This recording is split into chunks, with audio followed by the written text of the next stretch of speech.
বৈরী আবহাওয়ার প্রভাব পড়েছে রাজধানীর কারওয়ান বাজারে। দেশের বিভিন্ন স্থানে দমকা হাওয়া এবং বৃষ্টির কারণে সরবরাহ বন্ধ রয়েছে কাঁচা সবজির।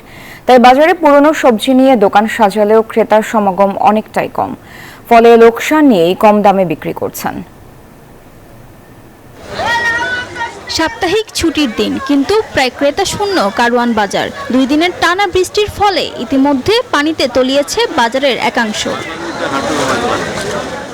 আবহাওয়া অনুকূলে না থাকায় দেশের অন্যান্য জেলা থেকে কোনো পণ্য পৌঁছাতে পারেনি ঢাকায়। বাজারে তাই নতুন কোনো সবজির সরবরাহ নেই। গতকালের অবশিষ্ট সবজি নিয়েই দোকানে বসেছেন বিক্রেতারা।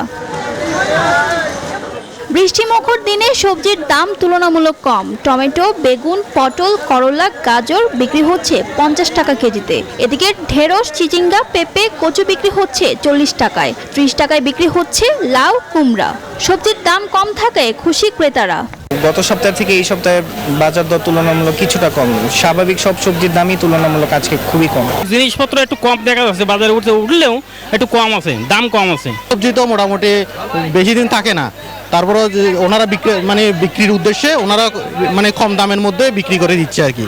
তবে হতাশা প্রকাশ করেন বিক্রেতারা। বলছেন বৃষ্টিতে সবজি নষ্ট না করে লোকসান নিয়ে বিক্রি করছেন তারা। কালকে সকাল 7টা থেকে বৃষ্টি শুরু হয়েছে, রাত 10টা সাড়ে 10টা পর্যন্ত কালকে বৃষ্টি। তাহলে কোন কাস্টমার হবো? পানি আর এক হাঁটু পানি এখানে। ট্রাক তো মাল সেটেই পারতেছে না, কৃষকরা তো মাল আসবে কিভাবে? এজন্য কালকের মাল আমরা কালকে রাইখে দিয়েছি, কালকে বেচা কিনা ভালো ছিল না, ওই মালগুলো রাইখা দেওয়ার পর আজকে ওই মালকে লাগাই বেচতে হচ্ছে।